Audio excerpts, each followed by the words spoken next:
lo primero que quiero decir es que tenemos, en esta sesión contamos con la presencia de la doctora Mabel Moreno, que está conectada desde Alemania, está la doctora Cindy Davis, la doctora Valeria Martínez, la doctora Soledad Enríquez también nos acompaña, el doctor Simón Guerrero y el doctor Daniel Castillo, todos académicos investigadores del Instituto de Investigación Interdisciplinaria en Ciencias Biomédicas, SEC, que ya tiene, digamos, una trayectoria más que interesante en todo lo que son el desarrollo del área de investigación. Así que las presentaciones, como habrán visto en el programa, tienen relación con distintas temáticas que nosotros hemos querido agrupar.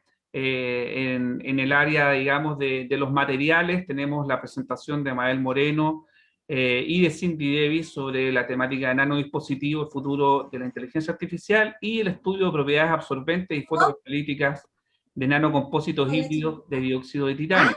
Y por otra parte, hemos desarrollado dos presentaciones individuales que va a presentar el doctor Simón Guerrero y la doctora Soledad Enríquez.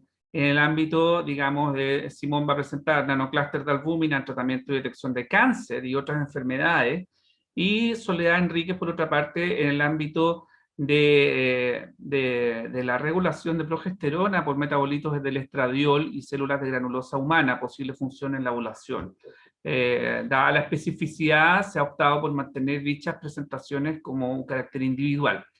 Y por último, hemos generado un tándem que llamamos para un diálogo académico enriquecido y ojalá más dinámico, el tema de los microplásticos, el tema ambiental, donde Valeria Martínez y Daniel Castillo van a presentar sendos trabajos definidos como microplásticos, contaminante emergente en ecosistemas, y residuos microplásticos como vectores del transporte de bacterias patógenas y multiresistentes a antibióticos en sistemas de agua dulce. Esos son los temas que están siendo elaborados y para presentar su resultado al día de hoy. Y hemos hecho un esfuerzo que esperemos que dé resultado para poder acercar esta temática a la comunidad, dada la complejidad y especificidad, dando una estructura común a todas las presentaciones que se genera además en un diálogo que va a moderar la doctora Paula Solar aquí presente, también investigadora del Instituto de Investigación Interdisciplinaria de Ciencias Biomédicas y además candidata a concejal, que le deseamos una excelente fortuna en este panorama electoral que se avecina en la jornada del sábado y el domingo. Paula va a realizar, digamos, la guía de las preguntas que van a responder los investigadores, porque esto más que exposiciones latas, van a ser una dinámica de pregunta-respuesta, sobre aspectos críticos de la investigación, como son las palabras clave, las preguntas de investigación, ¿por qué investigar? ¿Qué es tan importante? ¿Por qué quiero investigar aquello?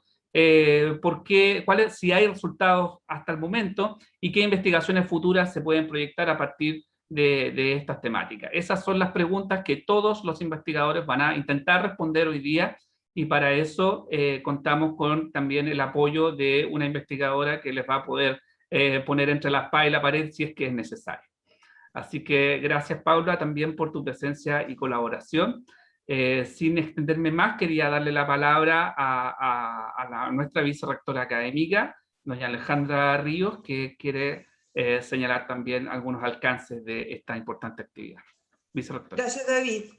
Mira, primero saludar a todos los académicos, a las académicas que hoy día nos acompañan en este laboratorio de ideas que organiza, como sabemos, todos los años el director de investigación, pero muy especialmente a los estudiantes, y por eso preguntaba, que se han logrado conectar hoy día en forma remota.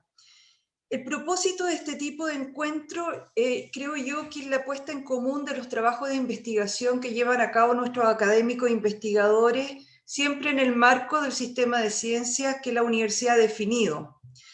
Y en este caso particular, claramente nos hemos reunido en torno a las temáticas del programa de investigación de cambio global.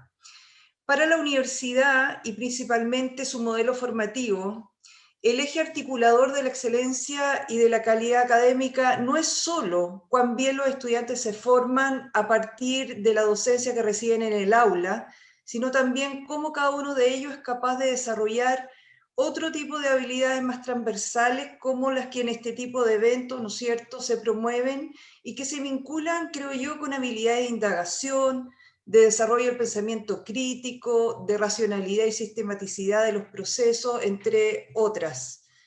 Esta es la oportunidad para que cada uno de nosotros pueda volver a conectarse con la construcción del conocimiento, a recordar los pasos del método científico y cómo este proceso dispone al sujeto hacia la problematización, hacia la teorización y comprobación de la realidad que enfrentamos a diario.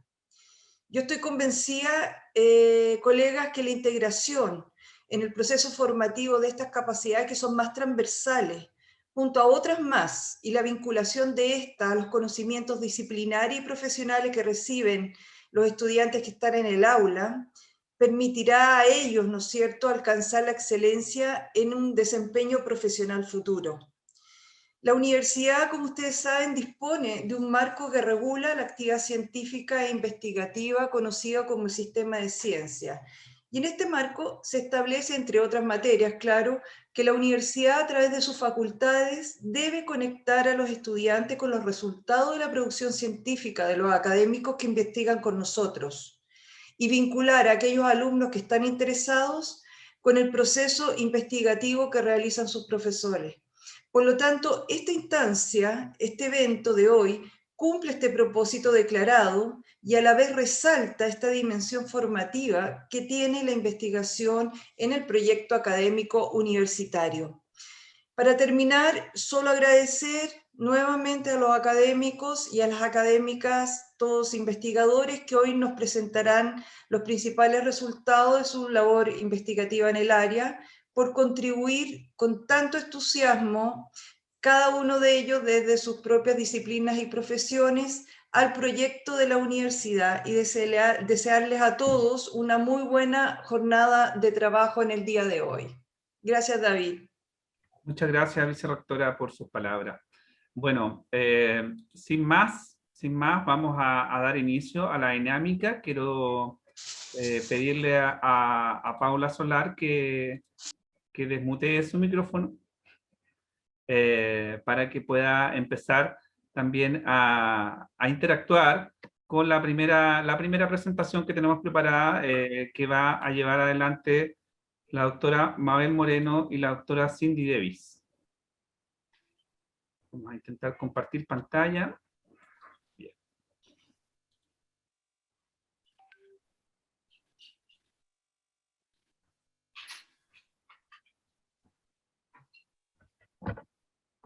Muy bien. Aprovechamos de dar la bienvenida al decano de la Facultad de Ciencias de la Salud, don Enrique Ayarza. Bienvenido, decano. Hola, hola, me costó mucho entrar con el link, pero llegué. Llegamos. Incluso hay distancias digitales que son complejas. Es una odisea a veces. Así es. Bien. Llegamos, hay mucho interés en estas presentaciones. Excelente. Bien, como les comentaba, teníamos estas dos presentaciones que van a presentar en tándem, tanto de Mabel Moreno, de nanodispositivos, el futuro de la inteligencia artificial, y de Cindy Davis, el estudio de propiedades absorbentes y fotocatalíticas de nanocompósitos híbridos de dióxido de titanio. Así que dejamos la palabra también a Paula para que pueda dar las primeras preguntas a las investigadoras. Bueno, buenos días, buenas tardes ya a todos y a todas. Estoy contenta, digamos, de que podamos ya partir con la generación de ideas y todo eso. Entonces creo que es una instancia súper relevante para poder mostrar tanto a los otros académicos como a los estudiantes cuáles son las cosas que se están haciendo, cuáles son las investigaciones que se están también desarrollando en el instituto, y también hacerlo de una manera diferente que sea más dinámica, así que también eso me parece que fue una súper buena iniciativa desde la Dirección de Investigación. Entonces lo primero que tienen que responder nuestros dos investigadores, tanto la doctora Cindy Davis como la doctora Mabel Moreno, es en 15 segundos cuáles son las palabras clave de sus investigaciones. La primera, si no me equivoco, es Mabel Moreno, ¿cierto? Sí. Si pasamos a la siguiente, David. David, yo creo que tienes que proyectar la presentación porque yo no estoy viendo la... No. Se ve como el escritorio. Sí. Ah, ya. Ponerle en pantalla completa. Sí, es que tengo proyectado en pantalla completa en mi computador.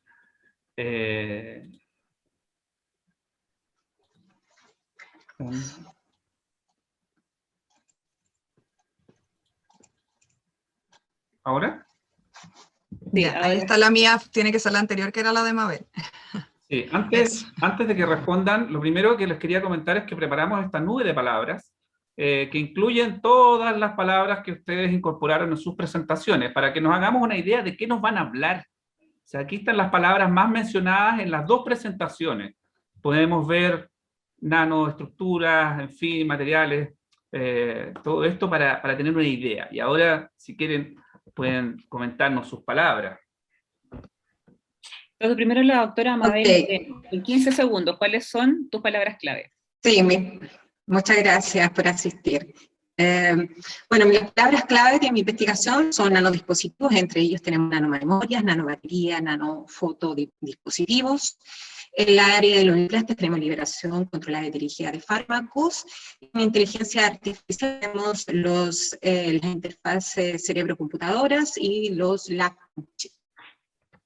Súper. Y a la siguiente, entonces, para la doctora Cindy Davis, ¿cuáles son tus palabras claves? Bueno, que muchas gracias por la invitación. Bueno, nanocompositos híbridos, que justamente es el tipo de material que estamos sintetizando, obteniendo, la fotocatálisis, que es el mecanismo a través del cual estos dispositivos funcionan, y la contaminación, que es el foco en el cual nosotros queremos trabajar. Fantástico. Entonces, ahora vamos a ir a responder la primera pregunta. Doctora Mabel Moreno, ¿cuál fue la pregunta de investigación en la cual pensaste para iniciar tu investigación? En 30 segundos. Y mi pregunta de investigación entonces ¿es posible desarrollar nanodispositivos implantables automatizados utilizando la técnica de deposición de capas atómicas y conceptos de información y computación cuántica? ¡Wow! Es una gran pregunta de investigación. Vamos a ir un poquito más adelante de tratar de sacar un detalle. ¿Puedes traducir, Paula, por Sí, favor? justamente para que sea como más entendible para los estudiantes. No sé si Mabel de repente quieres comentar un poco de qué se trata, muy acotado en algunos segundos para que sea más entendible para los estudiantes que están hoy día con nosotros. Sí. Nanodispositivos tiene que ver nada más que con el tamaño, o sea, nosotros ya utilizamos dispositivos en nuestros celulares, en nuestros dispositivos portables. Ahora son microdispositivos. Lo que yo busco es hacer algo mucho más pequeño para mejorar la portabilidad. Al disminuir el tamaño, entonces nosotros podemos utilizar esos dispositivos dentro de nuestro cuerpo, ¿no es cierto? Perfecto. Entonces eso es lo que es nanodispositivos, implantables Muchas gracias. automatizados. Muchas gracias, Mabel. Cindy, ¿cuál es tu pregunta de investigación con la cual iniciaste esta línea de investigación? Bueno, la idea es, o la pregunta es, ¿cuáles son, o sea, si estos nanocompuestos híbridos orgánicos e inorgánicos, es decir, que son una combinación que tiene fase orgánica y fase inorgánica, que son realizados en base a dióxido de titanio, pueden favorecer la fotodegradación, que es el mecanismo que utilizamos para degradar contaminantes orgánicos? ¿Los podrías decir en un par de segundos a qué te refieres con fotodegradación? Sí, por supuesto. Utilizamos luz, específicamente UV, ¿ya? Para aprovechar la radiación solar para degradar o para convertir estas moléculas grandes, orgánicas, en moléculas más pequeñas y más amigables con el medio ambiente. Perfecto. Muchas gracias, doctora Davis. Entonces, ahora vamos a pasar a por qué decidieron investigar cada una de estas líneas que están proponiendo. En primer lugar, doctora Mabel Moreno, ¿por qué decidiste investigar este tema? Por la economía. Según los datos de Allied Market Research, el mercado global de la nanotecnología estaba valorado en alrededor de 983 miles de millones de euros en el año 2018. Y se prevé que alcance alrededor de los 2 billones en el año 2025, mientras que la inteligencia artificial en el año 2018 fue valorada en 255 billones de euros y se espera que esta cantidad sea 15 veces más en el año 2025. Algunos ejemplos de los usos y aplicaciones de la inteligencia artificial en los que se trabaja son la automatización de procesos, el aprendizaje y la resolución de problemas, el procesamiento del lenguaje natural y la detección de elementos del entorno. El segmento del mercado, espérenme que no veo bien, el segmento del mercado con el más potencial de crecimiento es sin duda la robótica, y que incluye obviamente uno de los ámbitos de la inteligencia artificial. Los robots más interesantes son los robots como supervisores, como asesores, ¿no es cierto?, para la toma de decisiones, seguido del vehículo automático, la analítica, la logística y los robots industriales y quirúrgicos. La siguiente. Muchas gracias. Tenemos una siguiente diapositiva. Sí, uno de los pilares, ciertamente, de la cuarta revolución industrial es la inteligencia artificial, junto con, bueno, no puede terminar. Doctora Cindy Davis, en un minuto, ¿por qué decidiste investigar este tema? Bueno, fundamentalmente por la generación de nuevos materiales. Ahí sí. Por favor, dejémosla ahí.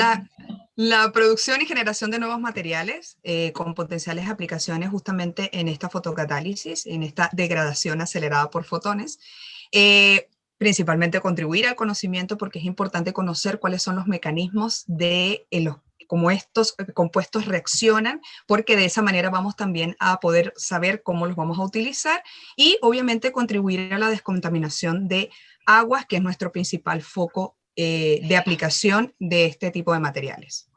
Muchas gracias, doctora Davis. Ahora vamos a pensar, ya saliendo del por qué investigar y cómo hacer esta línea de investigación, en cómo van a desarrollar, cuál va a ser la metodología que van a ocupar para poder responder las preguntas de investigación que se estuvieron planteando cada una de ustedes. Entonces vamos a partir con la doctora Mabel Moreno para que nos cuente en 3 minutos cómo va, digamos, a desarrollar su investigación. Cuéntanos, Mabel. Sí, bueno, yo voy a utilizar la técnica que aprendí, todas las técnicas que aprendí durante el desarrollo de mi tesis doctoral. Yo fui entrenada en un grupo de nanodispositivos para la síntesis de nanodispositivos y hay una serie de alrededor de 20 técnicas que manejo muy bien en equipos de microscopía electrónica de transmisión y me especialicé propiamente tal en la técnica de deposición de capas atómicas. La deposición de capas atómicas es la técnica más avanzada a nivel mundial en la manipulación de la materia a escala atómica. En ella nosotros podemos obtener thin films delgados con propiedades controladas y para fines específicos. No sé si pueden proyectar la imagen que sigue. Muy bien, gracias. Entonces, a través del uso de técnicas de deposición, ¿no es cierto? Nosotros podemos depositar átomos, moléculas, podemos sintetizar membranas inteligentes, membranas bioinspiradas, ¿no es cierto? Y podemos sintetizar semiconductores, dispositivos de memoria, dispositivos fotocatalíticos también, entre otros. ¿Sí podemos seguir? Nosotros utilizamos, bueno, técnicas de microscopía electrónica para caracterizarlo, pero también utilizamos una técnica que se llama litografía. Con la litografía nosotros podemos obtener nanomoldes, gracias. Podemos obtener nanomoldes para depositar, ¿no es cierto?, los materiales que son fabricados con la técnica de deposición de capas atómicas y así obtener lo que son los nanodispositivos. O sea, así que podemos, por ejemplo, utilizar un molde que sean con cuadrados, ¿no es cierto?, pero estos moldes también pueden ser circulares, entonces podemos tener nanodispositivos de una forma cuadrada o circular. Como decía antes, con propiedades controladas y para fines específicos. Y bueno, las técnicas de caracterización las que ven ustedes ahí. Perfecto, muchas gracias, Mabel. Cindy, ¿cuál va a ser la metodología que vas a ocupar para tu pregunta de investigación? Bueno, lo primero que hay que hacer es la obtención de los materiales en los cuales hemos trabajado durante algunos años ya. Esta forma de obtención de materiales híbridos se produce o se realiza mediante síntesis química. La idea es que el dióxido de titanio, que justamente es un semiconductor inorgánico y que es muy utilizado a nivel industrial, puede generar especies reactivas de oxígeno que ayudan en la degradación de sustancias. Sin embargo, es un compuesto inorgánico. Entonces, su afinidad con ciertas moléculas más grandes es mucho más, digamos, es difícil. Por lo tanto, lo que buscamos es hacer híbridos, incorporar a esta molécula o a este compuesto de dióxido de titanio, moléculas orgánicas de cadena larga, de manera de favorecer también la afinidad con sustancias orgánicas o macromoléculas, ¿ya? Una vez que obtenemos este material, mediante síntesis química, como lo dije, obviamente tenemos que comprobar que eso que decimos que es y que está formado a nivel nanométrico es, y para eso se caracteriza utilizando diferentes técnicas del estado sólido. Posteriormente, una vez que se ha determinado esa caracterización, se utilizan o se miden las propiedades tanto fotocatalíticas como absorbentes de estos materiales, es decir, que sea capaz de absorber estas moléculas orgánicas y de degradarlas en el tiempo. Y, por supuesto, utilizar técnicas avanzadas para poder corroborar cuáles son los mecanismos de esa reacción. Y eso nos va a permitir entonces poder saber la aplicación a nivel ya industrial. Súper, muchas gracias, Cindy. Doctora Mabel Moreno, ¿hasta el momento tiene algún resultado al respecto de esta línea de investigación que está planteando? Sí, bueno, nosotros recientemente hemos publicado una investigación en la revista Scientific Report de la familia Nature Research. Es el resultado de una investigación bastante larga, 10 años investigando, y bueno, es lo que plantea, digamos, el inicio de una gran investigación. Bueno, podemos seguir porque hay más. Pero igual me gustaría hacer un break en este punto, porque no es cualquier cosa un paper del grupo Nature, así que yo espero que acá escuchar aplausos o ver emoticonos así, haciendo así. Absolutamente, aplausos, un hito, muy importante. Un hito para la universidad, un hito para este grupo de investigación y un hito, evidentemente, para Mabel, que lideró esta investigación. Ahora puedes seguir, Mabel, no te voy a descontar esos segundos.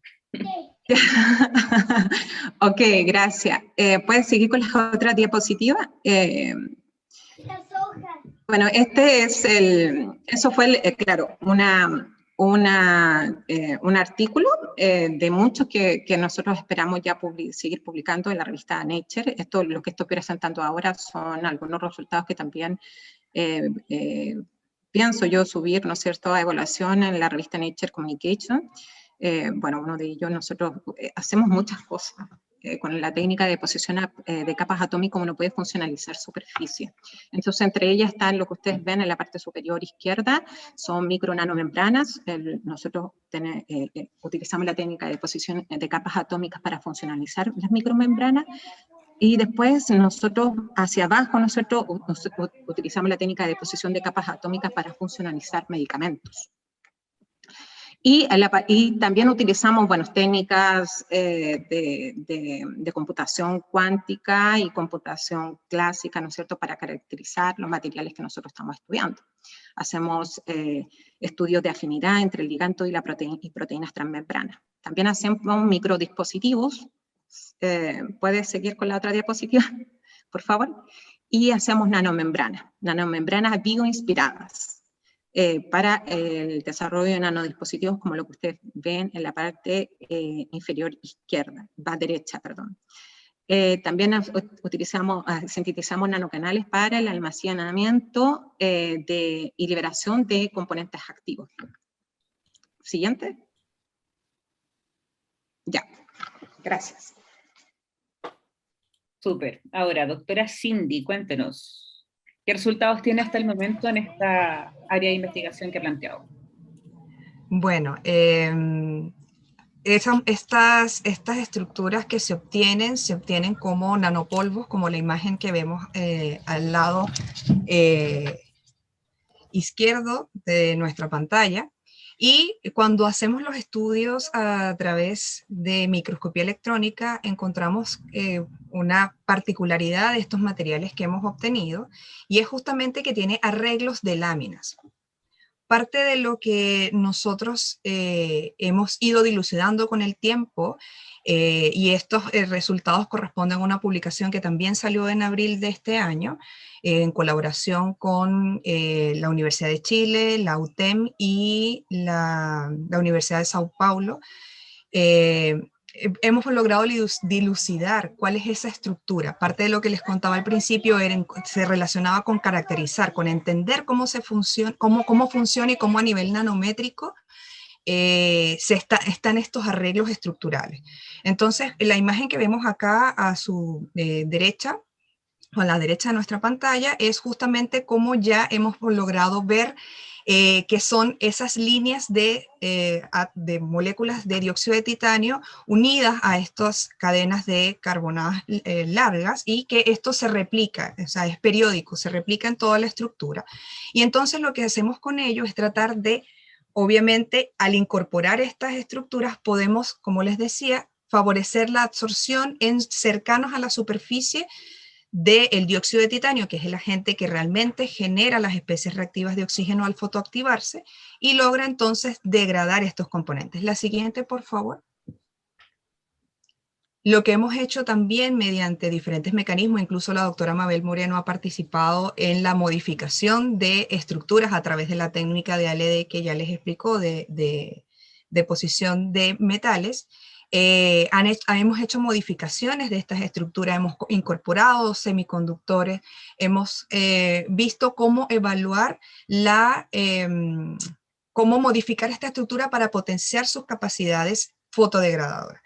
Las imágenes que vemos a la derecha, los dos gráficos, corresponden a los estudios fotocatalíticos. Lo que hacemos en un estudio fotocatalítico a nivel de laboratorio es simplemente colocar este polvo que obtenemos en una solución acuosa que contiene un agente contaminante modelo. Puede ser un colorante o una sustancia, un fenol, ¿ya? Y lo que vamos viendo es cómo lo que vamos viendo en los puntos hacia abajo en el gráfico, en la línea, vemos concentración versus el tiempo en el cual le tenemos expuesto ese material a la luz, a la radiación UV, y vemos entonces cómo la línea roja, que son los compuestos que nosotros hemos logrado obtener, son mucho mejores que lo que corresponde a la línea verde claro, que es el semiconductor sin las modificaciones que nosotros hemos realizado.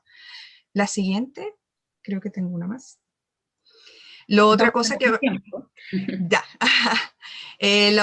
también hemos podido ver es la adsorción. ¿Se acuerdan que veíamos la adsorción y la fotocatálisis? La adsorción de estos compuestos lo vemos en oscuridad. Vemos, por ejemplo, en la imagen que tenemos a la derecha, vemos varios tubos Eppendorf, uno con una solución coloreada. Vemos como después de estar en la oscuridad se ve un puntito azul abajo. Ese puntito azul corresponde a que ahí es donde está nuestro material y ha absorbido todo. Y luego vemos que al exponerlo a la luz por un determinado tiempo, ese puntito también se va decolorando. Entonces lo que estamos logrando es que no solamente se absorba esa sustancia orgánica contaminante, sino que también se degrade y puedo recuperar este material y reutilizarlo en varias oportunidades. Muchas gracias, doctora Cindy. Mabel, tomando en cuenta esta línea de investigación, sería muy bueno que nos pudieras comentar en 45 segundos posibles investigaciones futuras que salen de esta línea de investigación, que es bastante ambiciosa. O sea, estás pensando, digamos, en hacer finalmente como nano device para poder, por ejemplo, monitorizar glucosa, me imagino, cosas por el estilo, ¿no? Temperatura, Claro. presión sanguínea, envío, cosas de poder estar teniendo datos, digamos, constantes sobre el estado de salud de una persona, por ejemplo. ¿Qué has pensado sobre las investigaciones futuras que pueden tener esta investigación? Ahora lo que... hay varias proyecciones. Ahora estoy trabajando en publicar los artículos que tengo pendientes en la revista Nature. Eso es lo que más me tiene preocupada, y lo otro, claro, es postular a fondo y poder realizar los nanodispositivos. Ahora un nanodispositivo tiene varias partes. Un nanodispositivo implantable tiene una nanobatería, tiene un nanosensor, el nanosensor tiene varias partes, el lab on chip tiene otras partes. Entonces hay que ir de alguna u otra forma abarcando los puntos por separado y después hacer un ensamble de eso. Y eso es lo más maravilloso de la técnica de deposición de capa atómica, que uno puede hacer, digamos, el proceso integrado. ¿Pueden seguir con la otra diapositiva? Tenía otra. Bueno, sí, esto... Oh, se cayó Mabel. Se había acabado el tiempo justo en todo caso. Bueno, Ojalá pero- no se haya pegado. Bueno, un No fue poco... el anfitrión. No, sí, estoy Bueno, acá. Ahí volvió. Ya, genial. Sí, sí, volví, pero lo que pasa es que no veo, bueno, pero no, a ver si ver, ¿dónde salen los nuevos dispositivos, no? Sí, No me sale la imagen, dispositivos, pero sí implantes de lo que inteligencia está mostrando. artificial. Sí, eso es lo que están mostrando. Bueno, sí, en la parte izquierda ustedes pueden ver los nanodispositivos que ya están sintetizados, y la idea es eso, ir integrándolos, ¿no es cierto?, para obtener lo que es un plant, ¿no? Integrar, o sea, primero estudiar las partes por separado y después integrarlo. Y más o menos para que ustedes tengan una idea, que en una cabeza de alfiler están contenidos alrededor de 1 millón de unidades de nanodispositivos, de nanodispositivos que ustedes ven ahí. Y esto obviamente va a impactar ampliamente todo lo que es la inteligencia artificial, específicamente va a favorecer, ¿no es cierto?, la inclusión de pacientes, ¿no es cierto?, que tengan algún tipo de discapacidad. Muchas Eso. gracias, Muchas Mabel. gracias. Ahora, Cindy, lo mismo, tomando en cuenta, digamos, que ya estás trabajando en este desarrollo que permitiría eliminar contaminantes del agua, ¿cierto? ¿Cuáles son posibles investigaciones futuras que tienes planificado después de esto? Bueno, mira, hasta el momento llevamos hartos años trabajando en esto, los hemos probado en diferentes materiales, diferentes óxidos, hemos hecho, digamos que, tenemos una amplia gama de diferentes tipos de materiales que hemos utilizado, por lo cual ahora lo ideal sería pasar a pruebas de entornos relevantes, es decir, salir del laboratorio y poner esto en un espacio en el que realmente podamos tener presencia de contaminantes, y obviamente los costos de producción, porque de nada nos sirve tener ideas estupendas si nos va a costar $1 millón de pesos. Que una vez que los métodos de síntesis, pues obviamente llegar a llevarlos a otras escalas a nivel de económicas. Ya. Muchas gracias, doctora Cindy. Bueno, con eso terminamos este primer tándem y vamos a ir a la siguiente presentación, que nuestro director nos va a decir de inmediato cuál es. Muchas gracias, Paula, por este tándem, y a Cindy y a Mabel, que creo que ha sido muy interesante poder tener este punteo de cosas tan complejas que nos están mostrando en un esfuerzo de síntesis y de diálogo que nos exige, digamos, la comunicación científica, y eso es extremadamente importante tenerlo siempre presente. Así que, bueno, para continuar con el programa, vamos a llamar al profesor Simón Guerrero, que está conectado, y para que pueda también ser interpelado por nuestra moderadora. Déjenme buscar. Me Hola, gustaría ¿cómo agregar están? una cosa que también me parece súper relevante del tándem anterior, que tenemos dos aplicaciones muy diferentes de la nanotecnología. Entonces nos muestra también un poco cómo una herramienta se puede utilizar en diferentes áreas, y un poco, digamos, abrir ahí el campo de que uno puede interesarse por la nanotecnología, pero en verdad esto puede ser utilizado en distintas áreas del conocimiento, dependiendo de cuáles son los intereses que cada uno tenga. Súper, súper. Bien, vamos entonces a compartir pantalla, la presentación del doctor Guerrero. Ah, no, esta no es. Esta sí. ¿Se ve? Sí, se ve. No se ve en modo presentación, pero se ve. ¿Y ahora se ve en modo presentación? ¿No? No todavía. Esto es una maña del Zoom, entonces. Debe ser. ¿Ahora sí?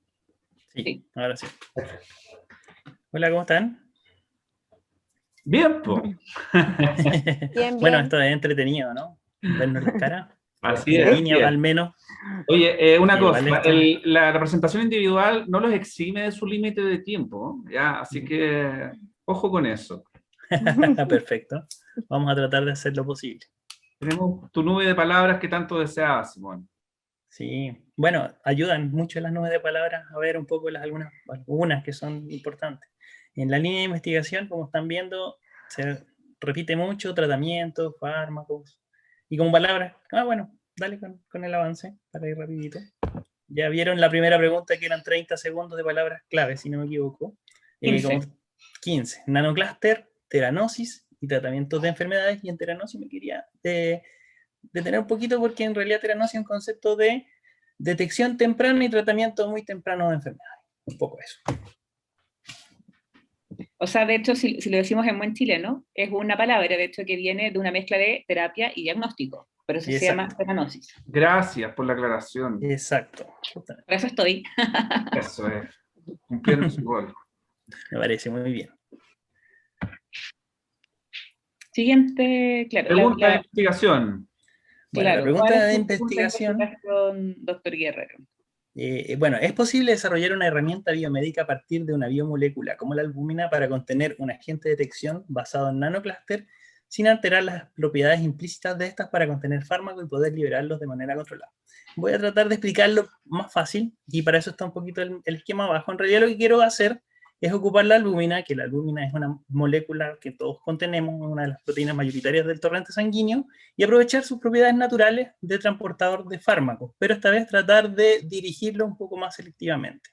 Y en paralelo ocupar unos nanomateriales que se conocen como nanocluster, que tienen propiedades interesantes como luminiscencia. Eso un poco es lo que estoy tratando de utilizar, esas dos herramientas en conjunto. Muy bien. Ahora, en un minuto, ¿por qué investigar este tema? Bueno, por un lado está tratar de ampliar las fronteras del conocimiento en esta línea de ciencia básica y aplicada, y surge esta idea también porque algunos estudios con otros nanomateriales nos topamos que había muchas interacciones inespecíficas con proteínas del plasma, y entre ellas justamente la albúmina. ¿Por qué no aprovechar estas interacciones para algo que podría ser favorable? Y eventualmente surge la idea de poder utilizarlo para el tratamiento de enfermedades.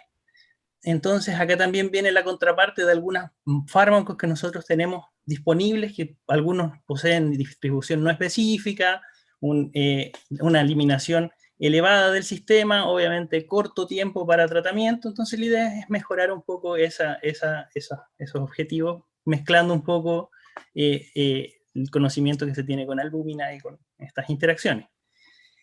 Obviamente también aprovechar estrategias como la detección muy temprana con el fin siempre de mejorar la calidad del paciente, o sea, tratar de detectar muy temprano, por ejemplo, un cáncer y tratarlo muy temprano sería lo ideal. Obviamente tenemos que sentarnos en una herramienta que nos permita esta detección, y ahí entran en juego los nanoclústeres y las nanopartículas y también las interacciones con albúmina. Así que principalmente eso. Obviamente, el cáncer como blanco terapéutico es bastante interesante. Bueno, ahí está. Sí. Ahora, ¿por qué? O sea, bueno, ya hablamos de la pregunta de investigación propiamente tal, pero ¿por qué investigar esta área y cómo? Bueno, por un lado, la figura 1 muestra que al día de hoy existen muchas aplicaciones de nanomateriales con eventuales búsquedas de aplicarlos al día de hoy a el área tanto biomédica como farmacéutica.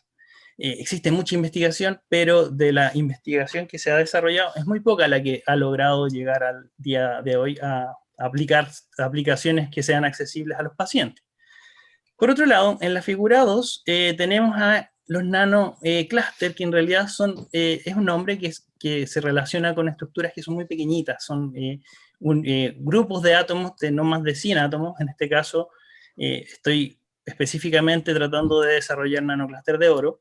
Y lo interesante es que estos nanocluster, a medida que uno va cambiando la estructura que los contiene, pueden ir cambiando sus regiones en donde absorben luz. Y acá es muy interesante porque hay una región en donde los tejidos biológicos absorben muy poca luz y uno podría penetrar un poco más para excitarlos y obviamente tener una detección muy temprana. Y en esto entra el juego la albúmina, porque la albúmina es una matriz muy interesante dado que tiene muchos sitios de unión a distintas moléculas y entre ellas iones metálicos, y donde uno podría preparar un clúster de manera muy fácil, entre comillas, y tener un clúster dentro de la albúmina de 12 átomos aproximadamente de oro, y estos son luminiscentes en una región cercana al infrarrojo cercano, donde uno puede penetrar mucho, donde puede penetrar muy bien la luz y uno podría detectar muy temprano una enfermedad. Bueno, la siguiente, por favor. El esquema un poco se representa aquí, tenemos la albúmina, ¿sí? Obviamente se mezcla con sales de oro, se permite ese crecimiento del clúster dentro de la albúmina, luego se debe modificar la albúmina para hacerla un poco más selectiva, si bien hay receptores de albúmina en algunas células sobreexpresadas como cáncer y todo eso, la idea es hacerlo mucho más selectivo, entonces aprovechamos en este caso, este es como un concepto, el ácido fólico que se sabe que es reconocido por algunas células cancerígenas, y esto se coloca, curiosamente, sobre otra nanopartícula de oro, con una siguiente función. La superficie de la nanopartícula de oro tiene la capacidad de liberar energía, y si nosotros aprovechamos la capacidad de la albúmina para incorporar una molécula, por ejemplo, como la curcumina, que tiene mucha potencialidad como tratamiento, podríamos liberarlo de manera selectiva. Y esa es un poco la propuesta. La idea es obviamente incorporarlo en célula, es hacer los estudios dentro de la célula por distintas técnicas, para ver, por un lado, que las células sanas no se vean dañadas, y células cancerígenas puedan ser tratadas para que liberen de manera controlada el fármaco, y eventualmente, en una segunda etapa, tratar de hacer un estudio preclínico con un modelo animal. Esa es un poco la propuesta de esta investigación. Súper, entonces vamos a pasar a la siguiente, que ¿Sí? son los resultados que has tenido hasta el momento, tus resultados preliminares, en 3 minutos. Bueno, resultados preliminares, obviamente no, acá no muestro imágenes de microscopía, las voy a mostrar luego, pero ya hemos obtenido algunos nanoclústeres, no solo de oro, también de cobre, de hierro, que tienen otras propiedades también y otras regiones luminiscentes. En la figura 7 que aparece acá, se muestra cómo la luminiscencia alrededor de 720 nanómetros de estos nanoclústeres que están dentro de la albúmina. También hemos hecho algunos estudios de cómo las nanopartículas modificadas con albúmina pueden, obviamente, tener esa interacción, por lo cual no es tan descabellado pensar en que nosotros podemos tener un megasistema acá con hartas propiedades. La siguiente, por favor. Y hemos hecho estudios con algunos de estos nanoclústeres, hemos visto que, obviamente sin contener el fármaco todavía, son bastante inocuos, no generan daño en las células, que es un poco el interés, que sea un sistema que no altere a las células normales. Y por otro lado, bajo la microscopía confocal hemos visto que hay luminiscencia bastante favorable, y se puede detectar dentro de las células a una gran cantidad, lo cual es bastante interesante porque nos permite entender que a las concentraciones que hemos estudiado no generarían efectos negativos en la célula. Por favor, la siguiente. Hemos hecho luego estudios de incorporación de estas nanoclústeres, principalmente albúmina, sobre nanopartículas, y hemos hecho algunos estudios con nanopartículas esféricas y algunas nanobarras, porque tienen otras propiedades luminiscentes. Y también hemos estudiado cómo se podría comportar la albúmina al incorporarse en la superficie de estas nanopartículas. Hemos hecho algunos estudios con dicroismo circular, que nos permite ver la estructura secundaria de la albúmina. Hemos visto que hay algunos pequeños cambios y alteraciones de sus estructuras más generales, por ejemplo, alfa hélices y láminas beta, pequeños cambios, pero que a nivel general, y al menos como se ha descrito en literatura, no serían tan relevantes para generar cambios tan importantes como para que este sistema no pueda contener un fármaco futuro. Bueno, y eso es lo que hemos tenido hasta el momento de resultados. Tomando en cuenta que nos quedan 40 segundos, me gustaría hacerte una pregunta con respecto porque al final están pensando en la albúmina, producir que, digamos, la albúmina es una de las proteínas más importantes del torrente sanguíneo, que normalmente es un transportador de cosas, especialmente fármacos, pero pueden ser otras cosas. Y al ponerle estas nanopartículas de oro se ve que la conformación, o sea, la forma de esta proteína no cambia demasiado, por lo tanto podría seguir siendo un transportador. Transportador de fármacos, justamente, esa es la idea. Ver y que eso pueda mantener. En este caso yo propongo la curcumina, pero la idea es obviamente ampliarlo a muchos más otros tipos de moléculas. Claro, lo que permitiría que fármacos que se degradan muy rápido, que salen muy rápido del torrente sanguíneo, poder que se mantengan durante más tiempo, y eso permitiría disminuir dosis de ciertos fármacos. Exacto, justamente un poco esa es la idea. Súper, Simón, pasemos entonces a la siguiente sobre Sí. las posibles ¿Te puedo hacer investigaciones una pregunta, futuras Simón? que saldrían de ¿Sí? este... ¿Alguien tiene una pregunta, parece? Sí, ¿Quién? yo, Pero la Raúl. pregunta la dejamos al final, lo que pasa es que fue para Vale. rellenar el minuto que le quedaba a Simón. Ah, ya. Así que Perfecto. guarden las preguntas Falta. para el final, porque al final de esto vamos a tener una dinámica donde se van a poder preguntar entre ustedes y también vamos a poder tener preguntas del público. Ah, ok. Entonces, en 45 segundos, Simón, ¿cuáles son posibles investigaciones futuras que van a salir de esto? Bueno, por un lado, obviamente lo que propongo es una prueba de concepto, por lo cual la idea eventualmente es ampliarlo siempre a ver posibilidades de interacción con otro fármaco. Este sistema y conseguir obviamente un sistema tal vez más robusto que nos permita esta liberación controlada y también el diagnóstico temprano. Eso un poco es la propuesta. Y por otro lado, que esto ya sería en colaboración, poder hacer estudios con más productos naturales. O sea, yo ahora propongo la curcumina porque he hecho estudios previos y tenemos algunas publicaciones con curcumina, pero podría ampliarse a poder tal vez estudiar otras moléculas. Y no solo para tratamientos de enfermedades, sino que, por ejemplo, para transportar suplementos alimenticios, que podrían ser bastante interesantes. Bueno, eso. Muchas gracias, Simón. Ahora vamos entonces a pasar, no sé si a la presentación de la doctora Soledad o vamos a pasar otro tándem, Simón. O sea, David, cuéntanos. Corresponde el turno a la doctora Soledad Enríquez. Para que Perfecto. se vaya preparando. Y les recuerdo a todos que si quieren hacer alguna pregunta, la anoten o la pongan en el chat para que la podamos hacer después. Sí, serán todas... Para que no se les vaya a olvidar, no Habrá se un les vaya a quedar en espacio. el tintero. Habrá un espacio. A ver. David, yo voy a compartir mi presentación. Ah, ¿sí? verdad, perfecto.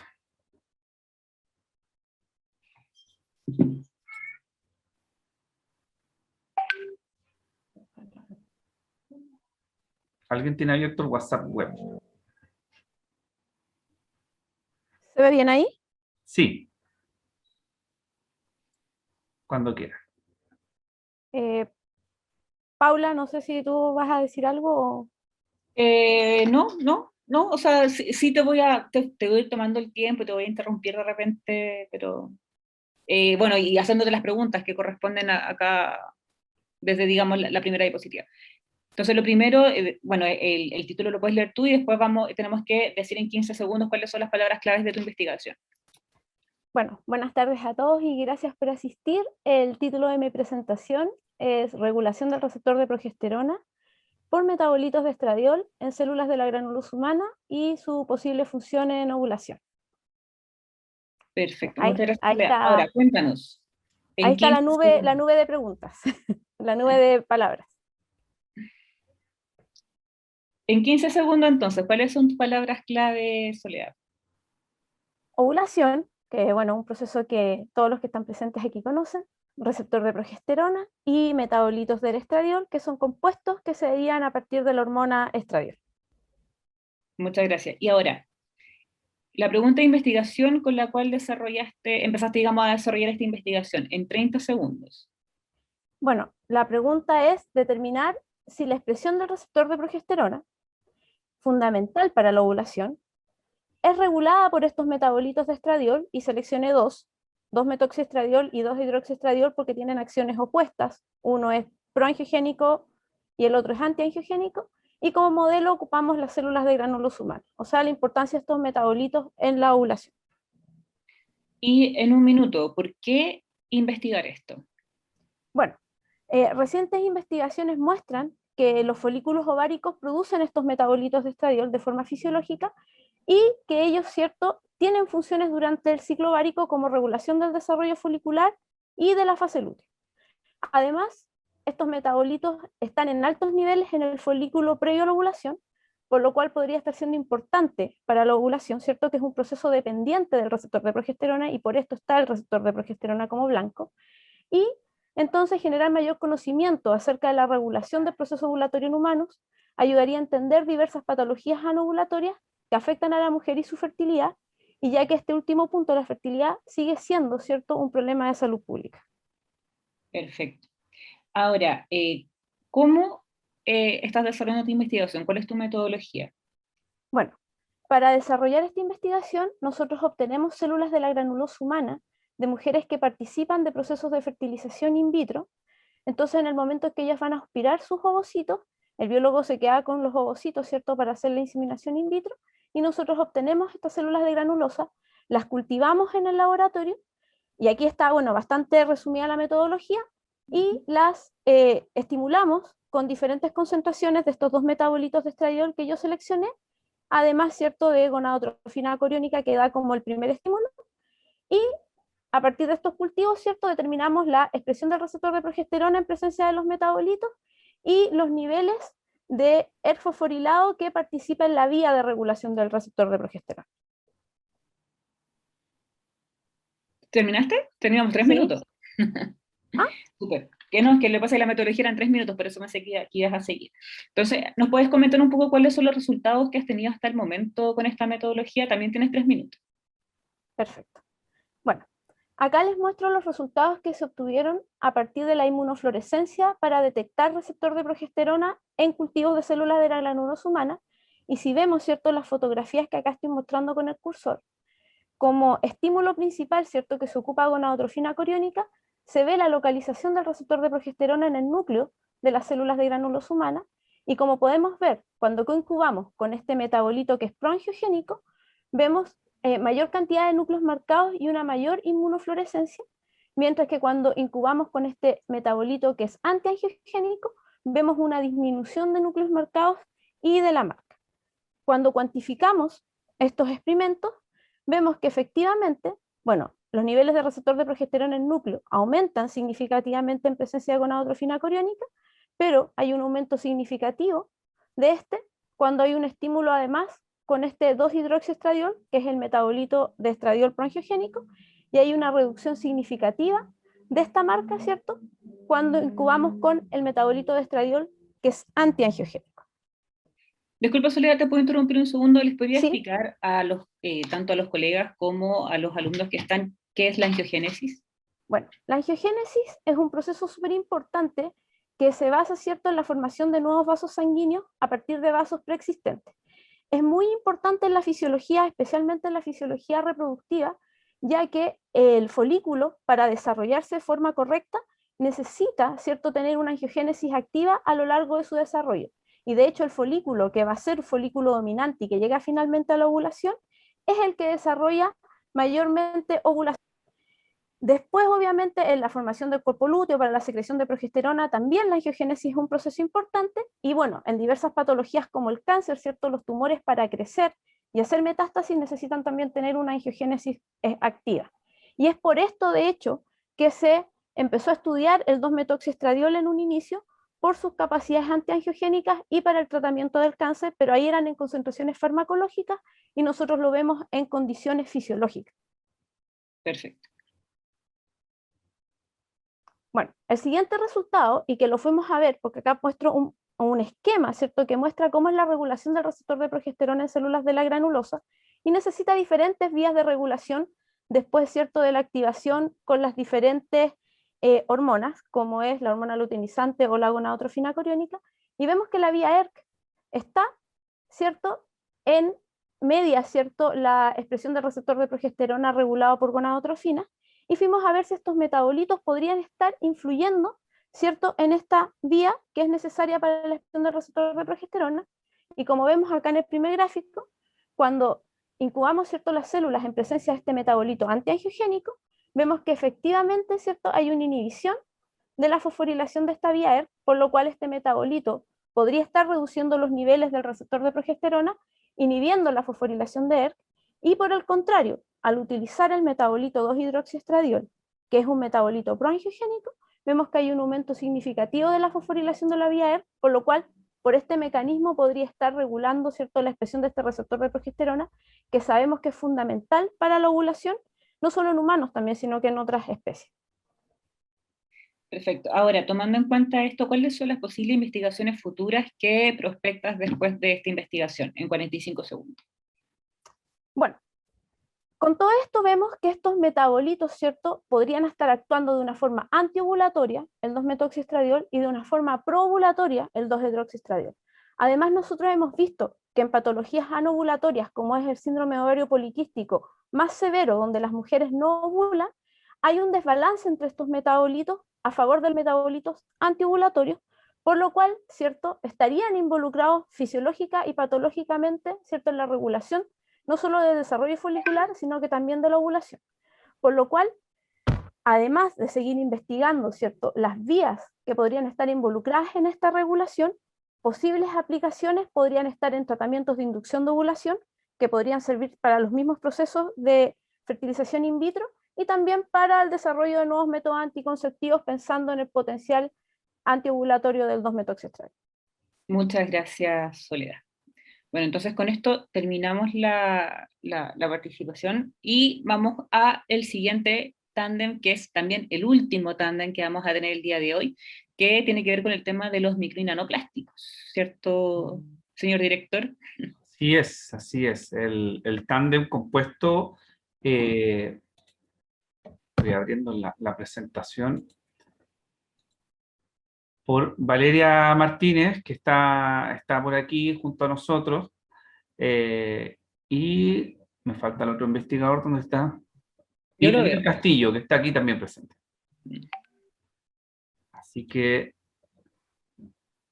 vamos a ver el tándem número 2. Vamos a compartir entonces la presentación de este tándem que toma una temática que consideramos que es altamente relevante, el tema de los microplásticos como una amenaza ecológica, que es algo tremendamente relevante, donde también el director del instituto estuvo participando sobre la normativa hace ya un buen tiempo prepandémico en la discusión de las políticas internacionales sobre regulación de esta temática. Pero bueno, vamos a dejar entonces que continúen con este tema de microplásticos, un contaminante emergente, Valeria Martínez, y por otra parte la siguiente presentación titulada Residuos microplásticos como vectores de transporte de bacterias patógenas y multiresistentes a antibióticos en sistemas de agua dulce, por el doctor Daniel Castillo.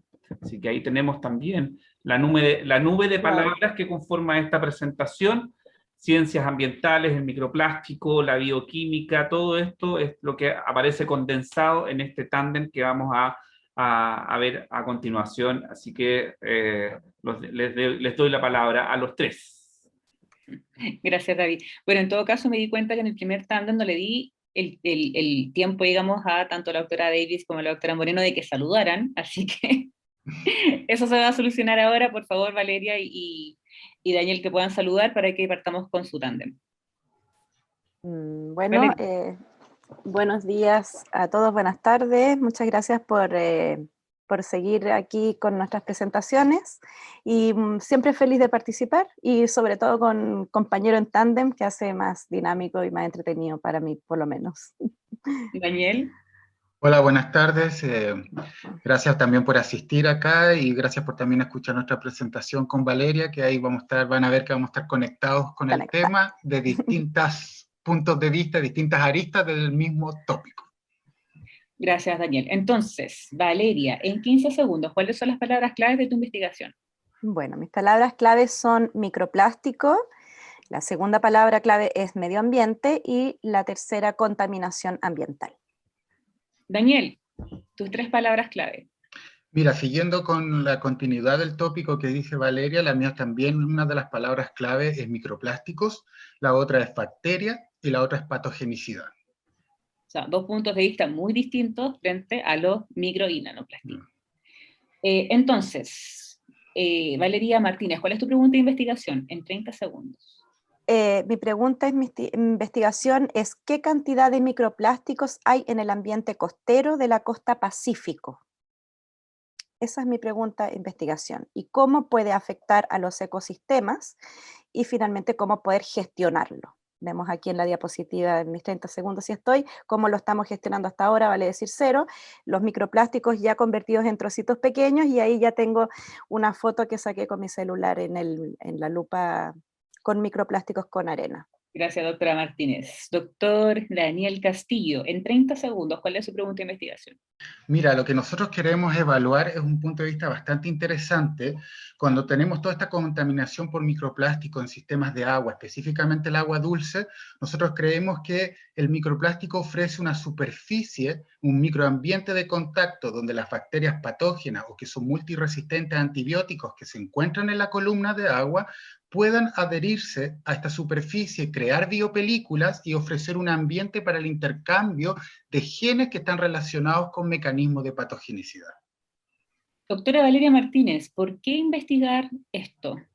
Bueno, ¿Qué por te llevó? muchas razones. Un contaminante emergente desde el punto de vista ambiental y sustentable es interesante de estudiar porque lo buscamos antes de que genere el daño que pudiera producir si no nos hacemos cargo. Esa es la realidad que tenemos con el plástico a nivel macroplástico, digamos la botella, el tarrito, la ondita, y todo eso va pasando de macro a micro a nano.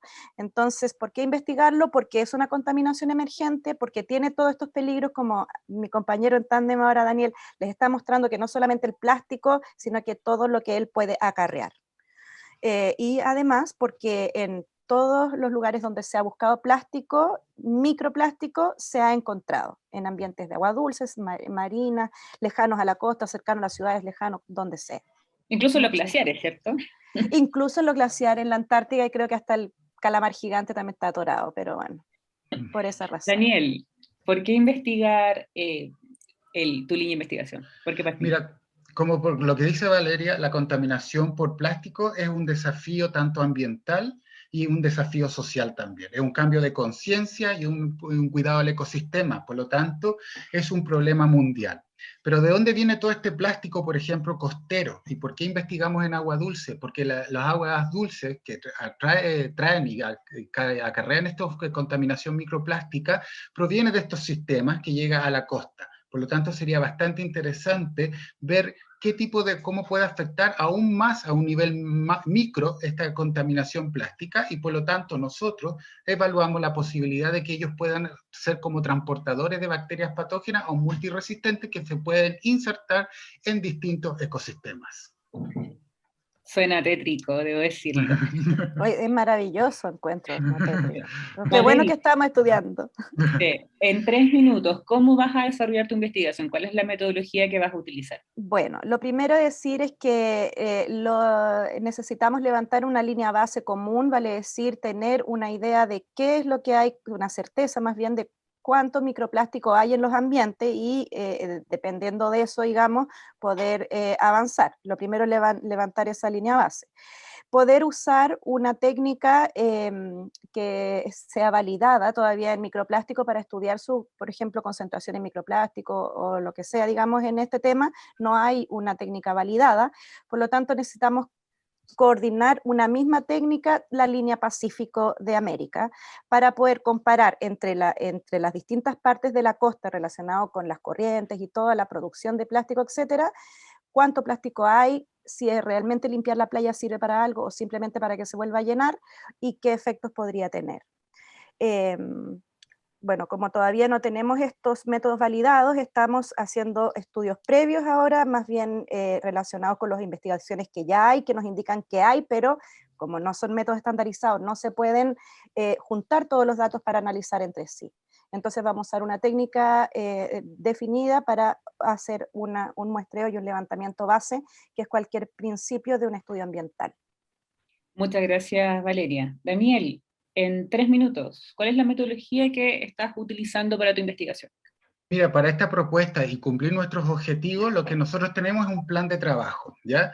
Y está organizado en 5 lo que nosotros llamamos paquetes de trabajo, que son 5 objetivos consecutivos y que están parcialmente sobrepuestos, ¿ya? Eso significa que uno va a llevar al otro, pero no terminado, sino que se van a sobreponer en el tiempo.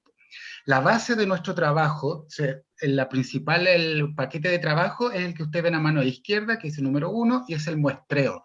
Nosotros hemos elegido los 2 afluentes más importantes de Santiago para tomar muestras microplásticas que se encuentran en agua dulce, que son el río Mapocho y el Zanjón de la Guada. Y luego de que nosotros hacemos ese paso de muestreo, lo que queremos es, el segundo paso, generar un banco de cepas. ¿Qué significa? Aislar diferentes microorganismos, bacterias que que están unidas a esos microplásticos, y queremos crear un banco de colección de estas cepas que son aisladas de este material en específico.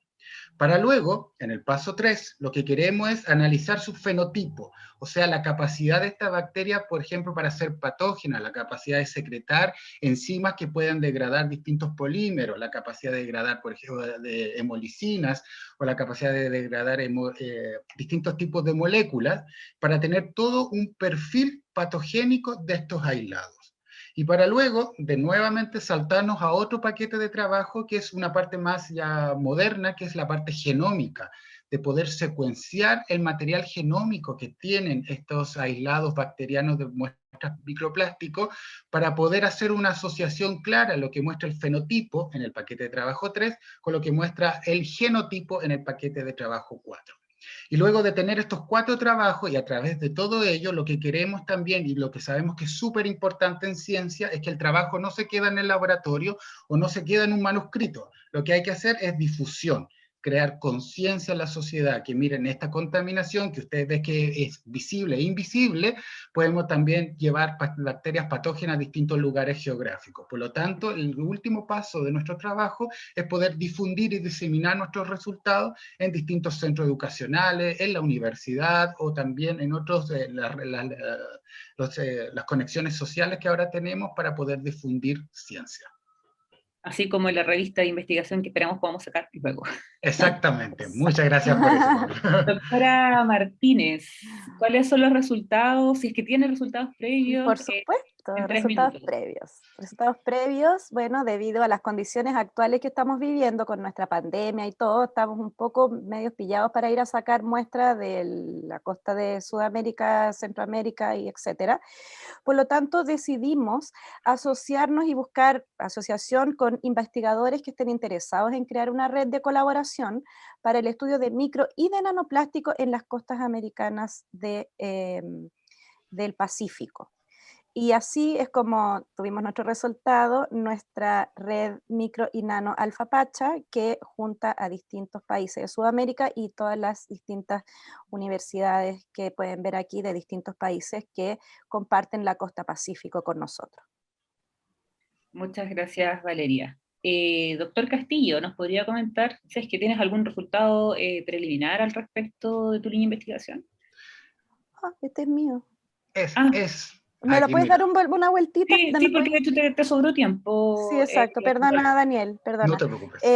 Los resultados, bueno, nos reunimos investigadores y esto es lo que tenemos para mostrar, un lindo, hermoso mapa de América, con todos estos países que fueron interesados en reunirse y unirse a nuestro instituto de investigación en la Universidad SEC para trabajar en conjunto, para poder muestrear cada país, ¿cierto? Y para generar información que sea, como les decía antes, común a la costa del Pacífico y comprender estos efectos que genera el microplástico en los ecosistemas costeros. Muchas gracias, Valeria. Ay, sí, perdón. Daniel, ahora sí, no te preocupes si te había sobrado tiempo.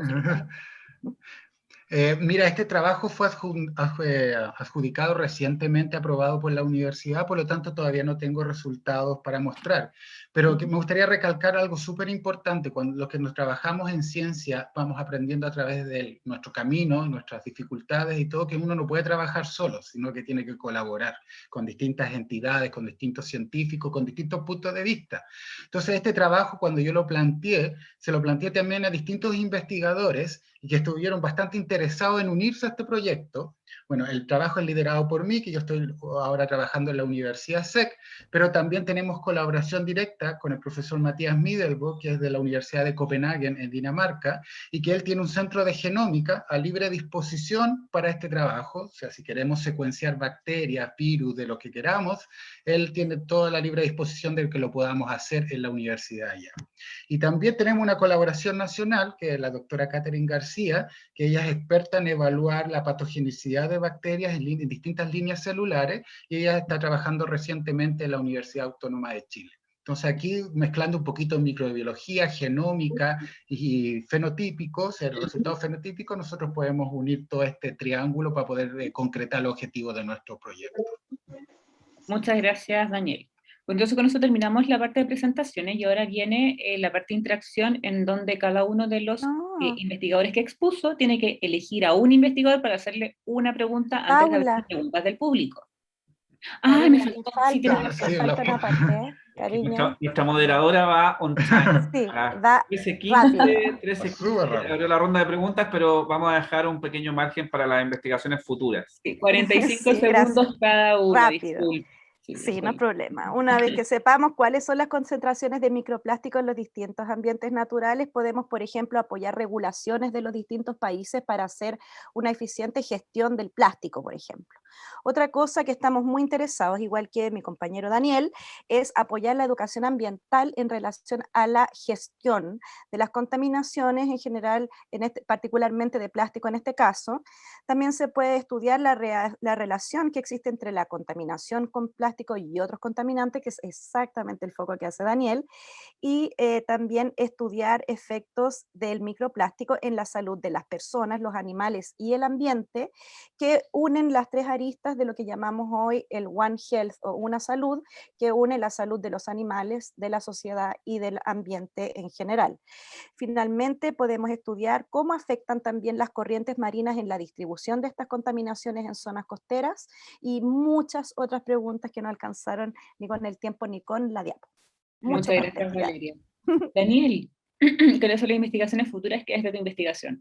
Mira, yo quiero mostrar dos ideas que pueden abrirse al paso con nuestros proyectos. El primero es ver si estos microplásticos pueden ser transportadores de bacterias patógenas multiresistentes, cómo pueden afectar sistemas de producción, por ejemplo. Ahora producción silvoagropecuaria, por ejemplo, en la acuicultura o en la producción agrícola. Si estas partículas de plástico están presentes en distintos ambientes, pueden afectar distintos sistemas productivos que son ahora esenciales para alimentar la población que está creciendo.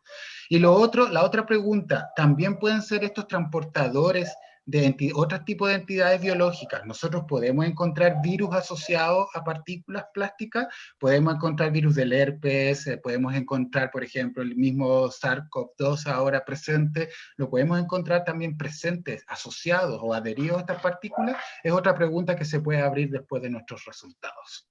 Muchas gracias, Daniel. Bueno, ahora sí. Ahora sí. Vamos a hacer la ronda de preguntas, primero entre los investigadores y luego preguntas del público. Así que tenemos que partir con nuestras primeras presentadoras, que fueron la doctora Mabel y la doctora Cindy Davis. Cada una tiene que elegir a un investigador para hacerle una pregunta. ¿Alguno de ustedes dos quiere partir? Sí, yo a la Cindy. Sí, ¿cuáles son?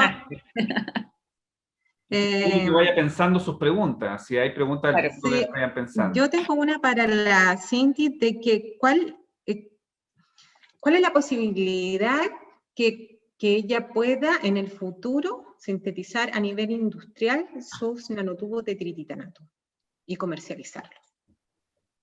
Si ya tiene planificado cuáles son los pros y los contras.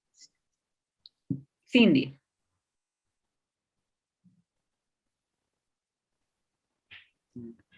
Abrir el micrófono, Cindy, por favor.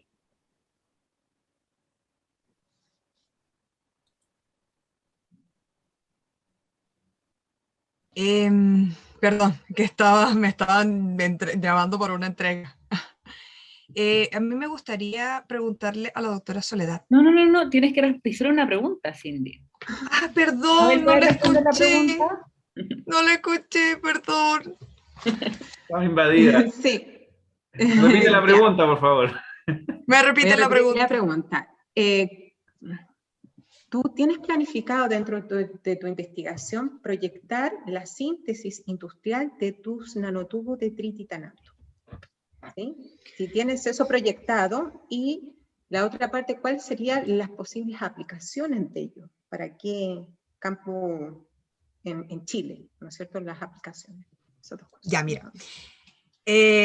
Mira, la idea sí es tratar de proyectarlos a un nivel industrial, como dije al principio. O sea, eso va a ser en función también de los costos, de los costos de producción fundamentalmente, y de la capacidad que tengamos de producir, porque obviamente escalar de nivel a laboratorio a nivel industrial, pues lleva su tiempo y sus procesos. Y con respecto a las aplicaciones, sí puede tener otras aplicaciones, no solamente a nivel de descontaminación, sino que, por ejemplo, podría tener aplicaciones a nivel de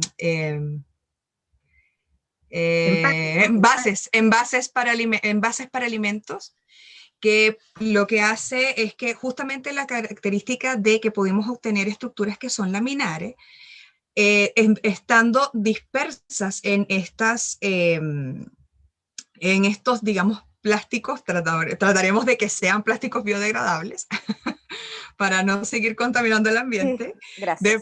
en función de la última presentación, pero la incorporación de estas nanopartículas, de estos nanocompuestos dentro de esto, al tener esta característica de ser laminares, dificultan el paso del oxígeno.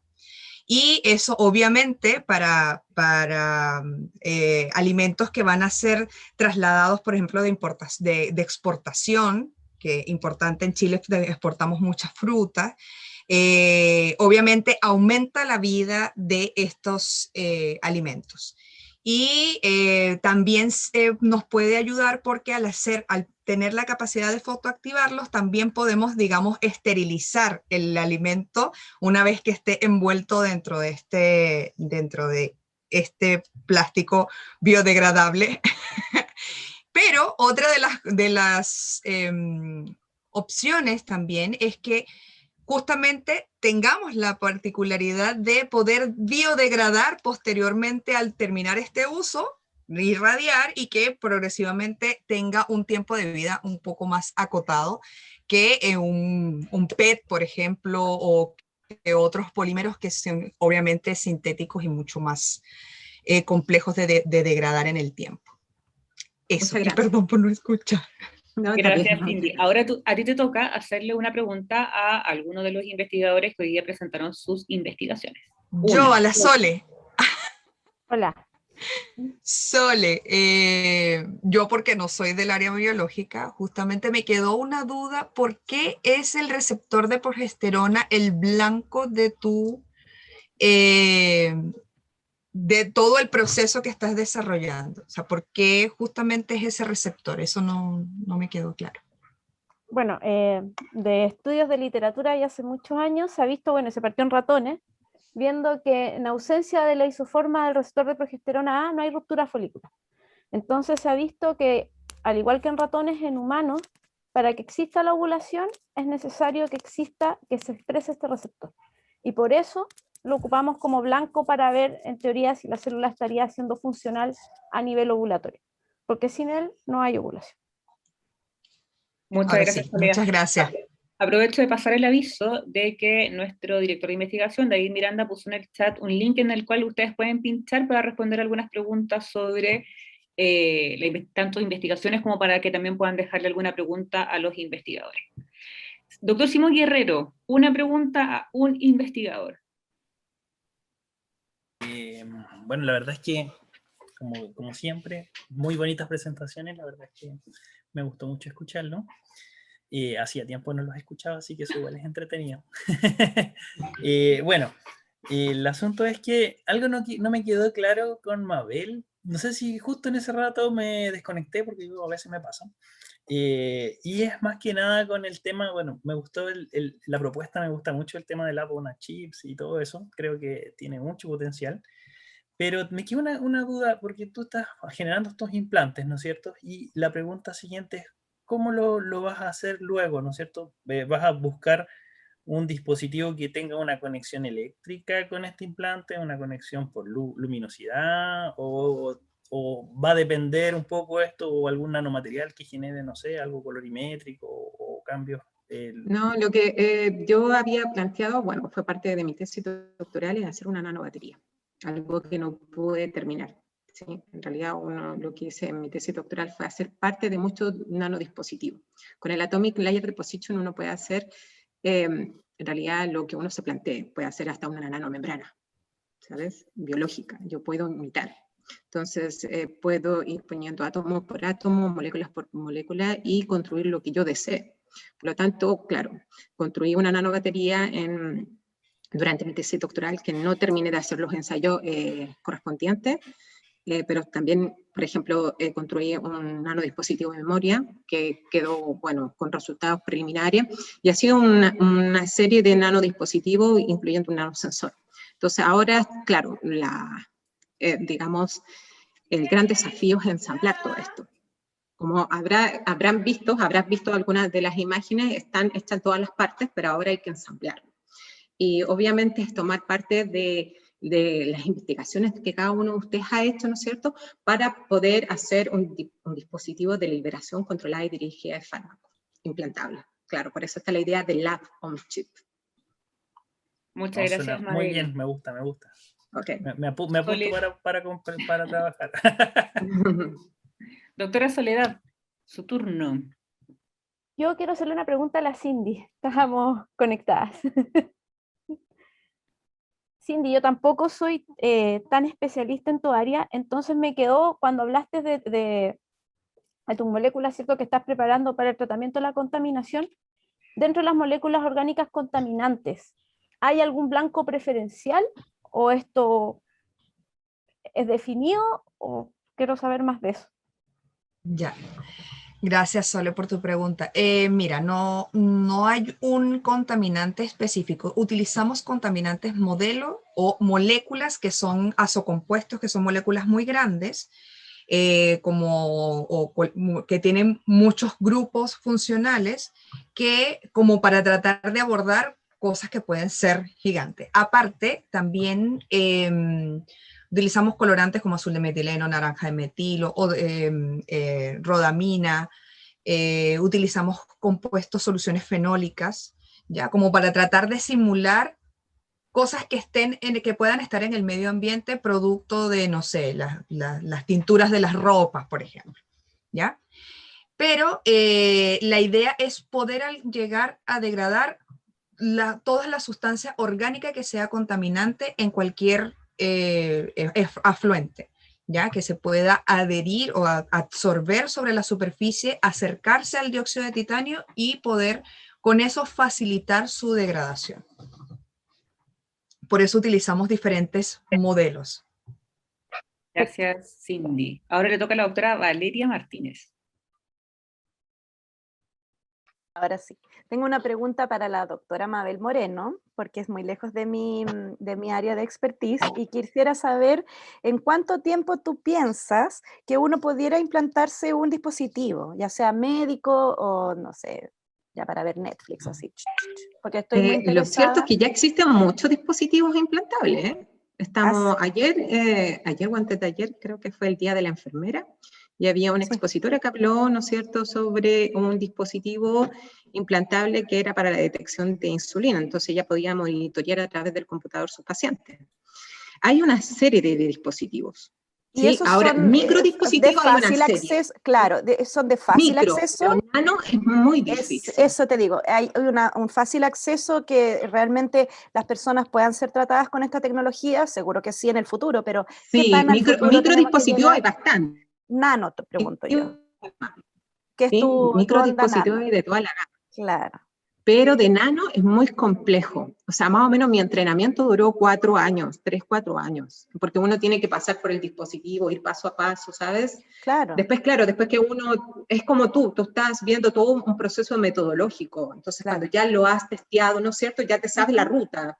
Optimizas los tiempos, ¿no es cierto? Optimizas los tiempos y optimizas el material. Claro. Entonces, después, obviamente, puedes obtener un producto comercializable, pero claro, lo que yo te digo, ahora viene la parte de ensamblado, lo que yo hice fue parte del dispositivo, pero tú crees que siempre pensando con la idea de hacer un Lab on Chip, porque yo conocí a Luis antes de que yo me viniera a Alemania, que fue la primera vez, antes del 2011, lo conocí en el proyecto Sedena en el año 2009, entonces yo ya tenía la idea de, bueno, utilizar, ¿no es cierto?, los nanofármacos, ¿no es cierto?, encapsularlo en algún dispositivo.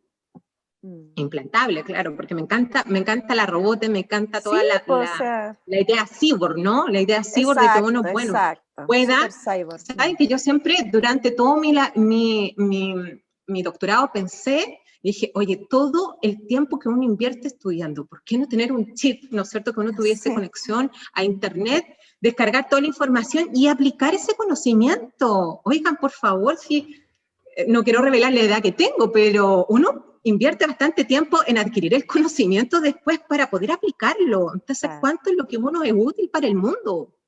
¿Cuánto es lo que uno aporta al mundo en conocimiento? Porque claro, primero viene la parte de absorción de conocimientos, pero después viene el aporte, ¿no? Y eso es, la etapa que uno toma en aprender es muy larga.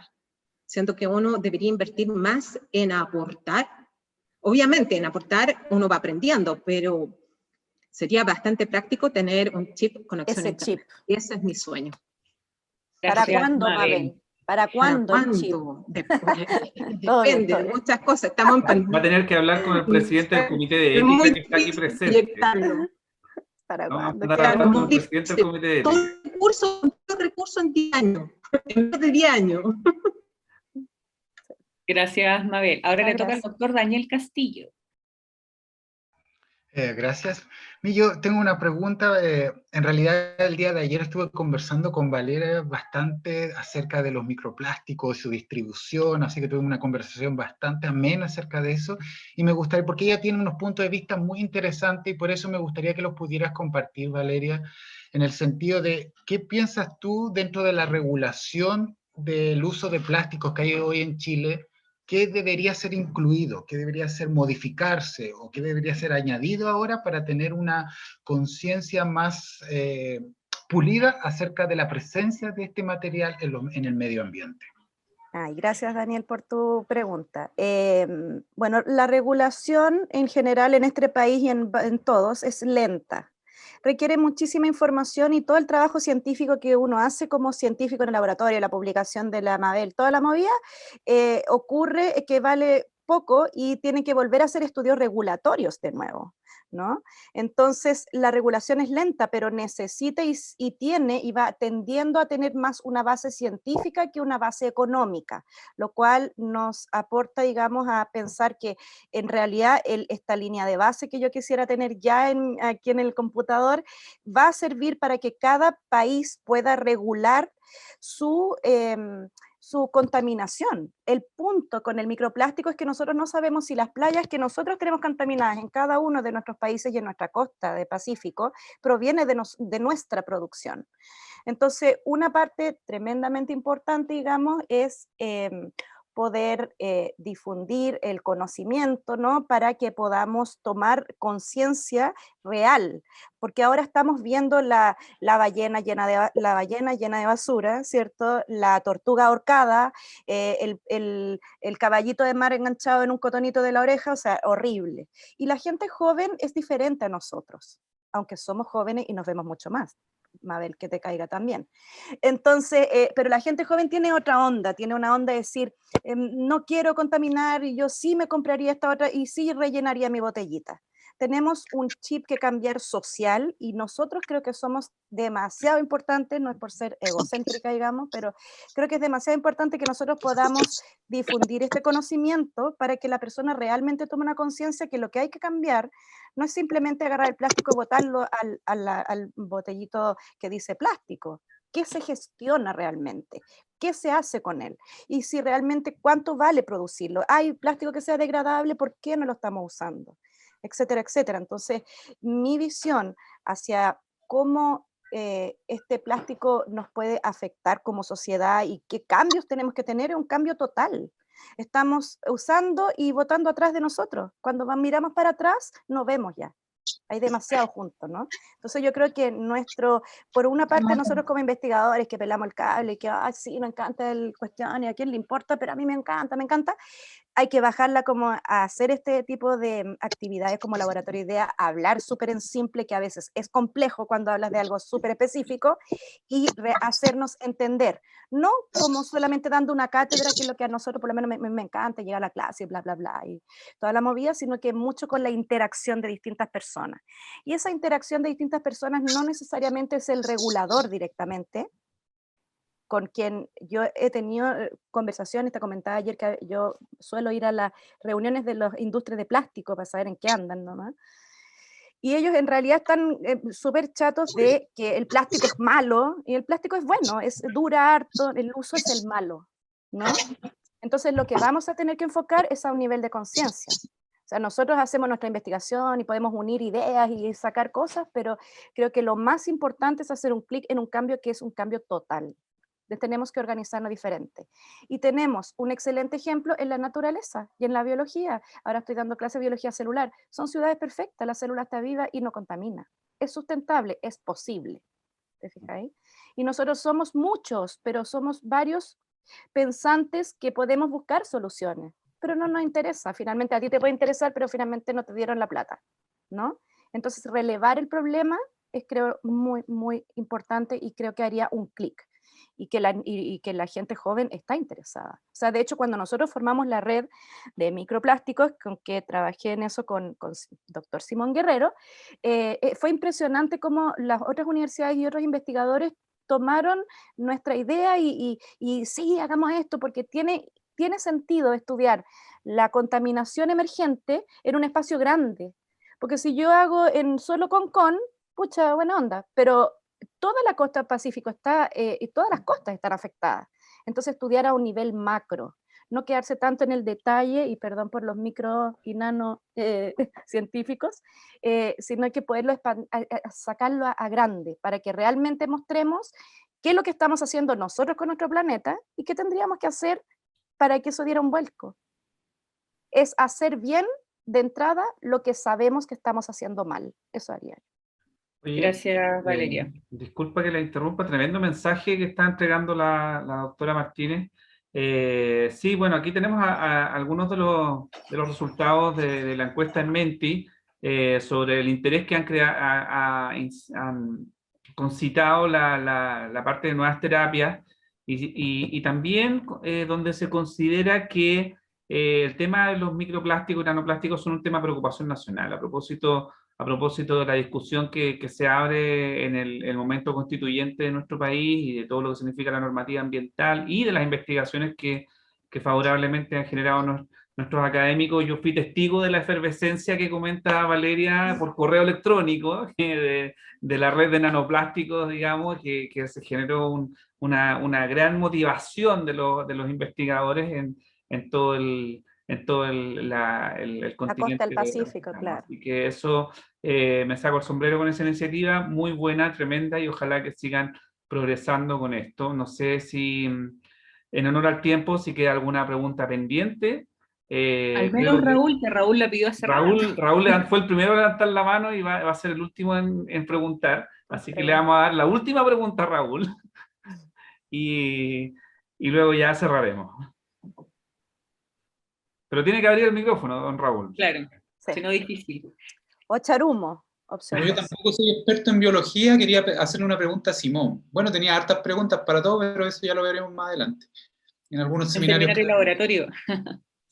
Laboratorios que hagamos entre nosotros. A Simón por ahora. Es muy interesante tu trabajo, la unión de nanoclúster de oro a la proteína albúmina. Y esa proteína albúmina lleva a través del torrente sanguíneo ya los clústeres de oro, y esos clústeres de oro, como tienen propiedades ópticas súper buenas, detectan células cancerígenas. Pero a mí la duda que me queda es qué pasa con ese clúster de oro una vez que ya termina ese proceso. ¿Qué pasa? ¿Cómo se elimina? Porque yo no soy experto en el tema. ¿Cómo se degrada del organismo?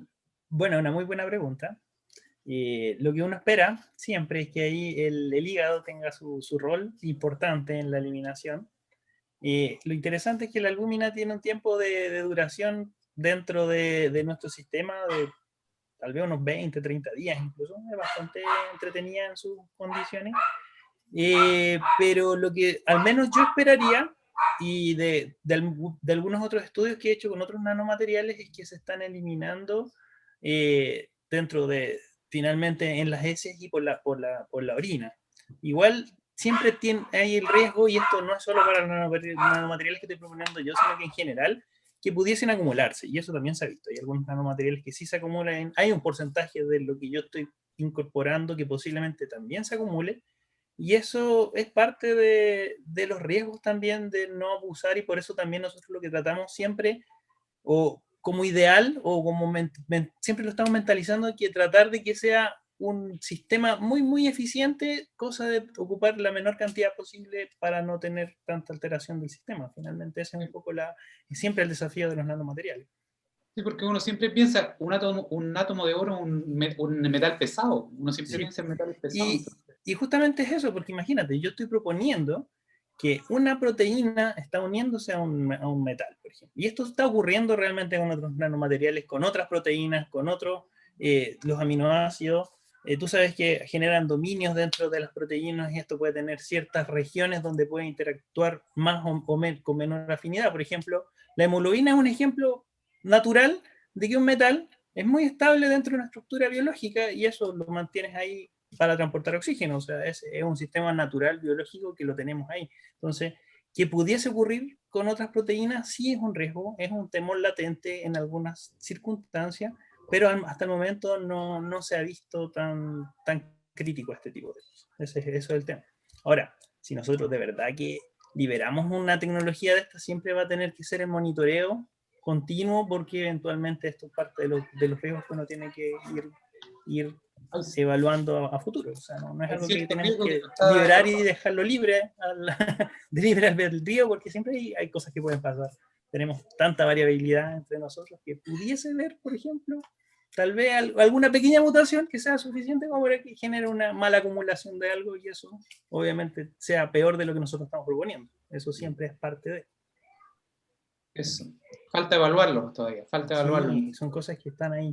Ahí Paula, que también trabaja en el área, sabe que es uno de los grandes desafíos que tenemos ahí siempre. Bueno, pero en todo caso hay que agregar de que hay fármacos que se acumulan y que se utilizan igual, especialmente en cáncer, solamente que se utilizan dentro de cierta dosis y después no se pueden utilizar nunca más en la vida del paciente, pero efectivamente ya existen en el mercado, así que tampoco es algo tan extraño. Ahora, David nos dejó súper claro que nos había dejado una pura pregunta, más que nada yo creo que es por el tema del horario de almuerzo, pero los invito a todos los que tengan alguna pregunta que los pongan en Menti. La última caja de preguntas es justamente para que puedan también poner preguntas, cosas que después nosotros también podemos, digamos, hacer una infografía, algo así, subirlo al Instagram del instituto. Sí, hay una pregunta que subieron aquí al chat, una pregunta de Guillermo Martínez. Guillermo, estás ahí, Guillermo. Si han considerado buscar microorganismos potenciales degradadores de microplásticos dentro de la caracterización de microorganismos presentes en las biopelículas, además de la búsqueda de microorganismos patógenos, además de señalar el interés en el tema. Rápidamente, David, yo puedo responder esa pregunta. Ya me la han hecho, estaba en el chat contestando que varios que tienen la misma pregunta. Hay reportes de bacterias que tienen la capacidad de aislar o de degradar, perdón, polímeros de que están hechos estos plásticos, pero ninguna de esas ha sido aislada en Chile.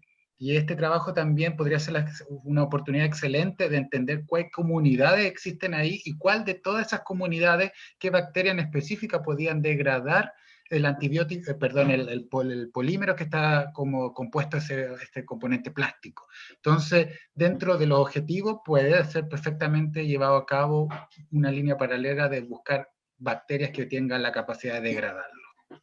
Oye, así como para cerrar, no sé si de repente Cindy o Luis me pueden ayudar. Yo recuerdo que en la FAT hay un equipo de investigación también del área de microbiología que encontraron bacterias en eran en los toneles de petróleo, ¿cierto? En los tanques. Los tanques de petróleo para los aviones. Entonces quizás sería realmente interesante conversar con ellos. Eso. Súper, súper. Oye, no sé si hay más preguntas. Yo, por mi parte, solamente les quería comentar una anécdota, porque me encanta este espacio de diálogo que se ha generado entre los investigadores. El tema de los tándem fue una conversación previa que tuvimos para ponerlos de acuerdo y confesarles que mientras preparaba digamos, iba mezclando las presentaciones, yo me equivoqué. Y me equivoqué respecto al acuerdo que habíamos tomado y puse en la presentación a Mabel a dialogar con Valeria. Y quedó fantástico, le hice la nube de palabras, todo el asunto, y al menos a mí me cuadraba perfecto. Pero me cuadraba perfecto por un solo motivo, porque era mi pregunta. Yo decía, pero ¿por qué es raro esto? ¿Por qué estoy mezclando? Bueno, no importa, voy a seguir adelante. Y me puse a pensar en la misma lógica, digamos, a escala de un cientista social. de la pregunta de Raúl, es decir, ¿qué pasa con los desechos, en el fondo? ¿Qué pasa con los desechos del desarrollo de los nuevos materiales? Que esa conversación ecológica también es súper necesaria, o sea, en el fondo, de ponerse a dialogar sobre los materiales y ponerse a ver la perspectiva ambiental y el impacto que eso pueda tener. Claro, Bueno, yo quiero hacer claro, en un poquito rato, decir que eso es justamente nuestro foco del estudio del contaminante emergente, todas estas nuevas tecnologías, la contaminación, por ejemplo, que generamos con los celulares, con los computadores, son contaminaciones emergentes. Y lo que tenemos que hacer, pienso yo, es gestionarlo. O sea, realmente la vida de un material no termina cuando tú dejas de usarlo. Es como cuando uno cría a sus hijos y le dice, oye, pero es que la hora de almuerzo no termina cuando te levantas y ya comiste el postre, hay que lavar plato, hay que ordenar la cocina, ¿no? Como lo mismo. Y eso nosotros no lo tenemos incorporado. Y hay que incorporarlo, y tenemos que incorporarlo no solamente en nuestras carreras científicas o en la facultad de ciencia de la salud, sino que también expandirnos hacia leyes, hacia los abogados, hacia los periodistas, y que son gente que también tenemos en la universidad y que creo que también podría estar muy enriquecido en saber esto, porque por ejemplo, en el tema de plástico, ¿por qué no podemos en la práctica reciclar muchos de los plásticos contaminantes actualmente en el ambiente? Es porque las aleaciones de plástico que están usando no son biodegradables. ¿Y por qué pasa eso? Porque nunca fue tema, nunca fue parte de la pregunta de nada, de investigación, nunca fue nada, chao. Simplemente mezclaron lo que era cómodo para que quede lindo. Y entonces aquí hay que meter una inteligencia que ojalá no sea artificial, porque existe tecnología y hay muchos emprendimientos, como tiene Cindy, por ejemplo, su idea de hacer este plástico que es biodegradable y todo, en que sí se pueden los materiales plásticos usarlo para lo que el plástico adecuado, vale decir, para lo cual el material sirve. A mí me sirve si mi casa dura 400 años, sí me sirve, pero ¿me sirve el gorrito de plástico de cumpleaños 400 años? No me sirve. Bueno, entonces el gorrito lo hagan de un material biodegradable y la casa la hagan bacán para que no tenga que comprar ni cortar madera. Entonces yo pienso que lo que ahora nos viene y a nosotros es el desafío más grande, porque creo que los niños vienen con el chip que está queriendo hacer la Mabel, vienen ya con ese nuevo, ¿no? Por lo menos lo que yo veo en los estudiantes y en los niños que son chicos, lo que más nos va a costar es a nosotros. Pero esto tiene que ser una realidad, porque si no, ¿a dónde vamos? A nada. Si contaminamos todo, si dejamos y talamos todos los árboles para poner lo que sea, no hay oxígeno y no morimos. Es súper simple. Ecológicamente, solo la vía sustentable es la vía sustentable.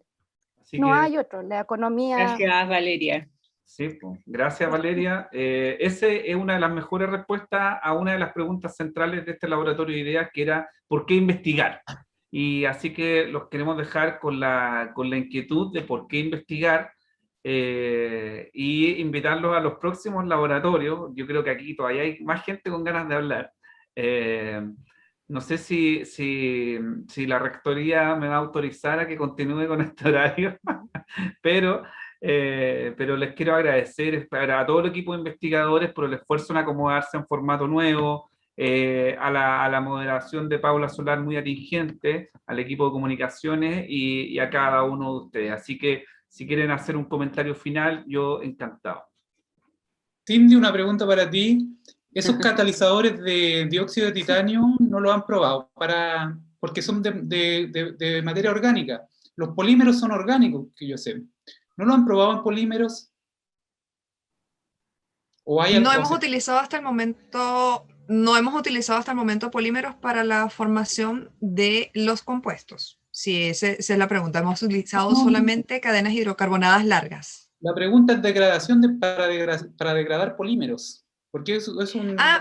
No lo hemos probado, pero hacia allá vamos por lo que te decía de repente de los empaques, ya que poder utilizarlos para que ayude a la degradación de empaques y también tenga la doble funcionalidad.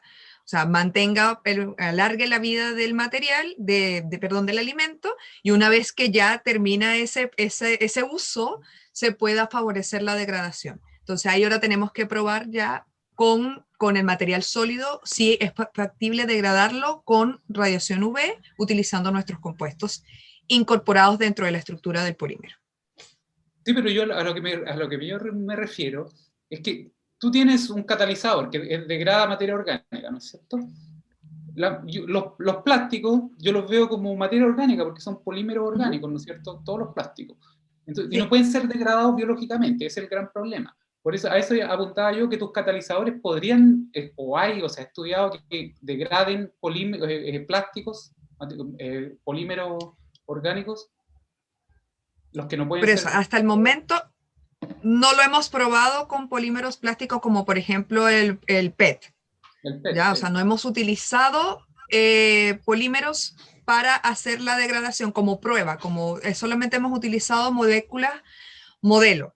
¿Ya? Para allá va un poco el de las siguientes investigaciones que apuntan a llevar esto a otros materiales y a otros entornos, para poder probar ya a nivel más grande, macro, si podemos lograr lo mismo que hemos logrado a nivel de laboratorio. Sería súper. Gracias, Cindy. Gracias, Raúl. Ya, muchas gracias. David, a mí me dio la impresión que la rectora quería hablar porque prendía la cámara. Sí, le queríamos pasar la palabra, si está en disposición, a nuestra rectora, si es que está cerca de la cámara en este momento. Si no, vamos a ir cerrando ya en honor al tiempo y dejar los invitados para las nuevas iniciativas de Laboratorio de Ideas. Queremos llevar el laboratorio, especialmente con estos investigadores tan motivados, queremos llevar el laboratorio al aula.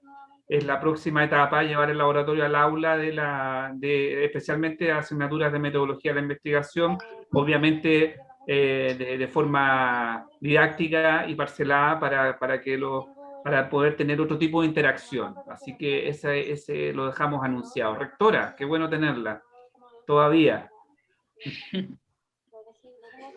sí, aquí he estado muy interesada, muy interesada en todas las exposiciones. Las preguntas parece que son interminables, inacabables.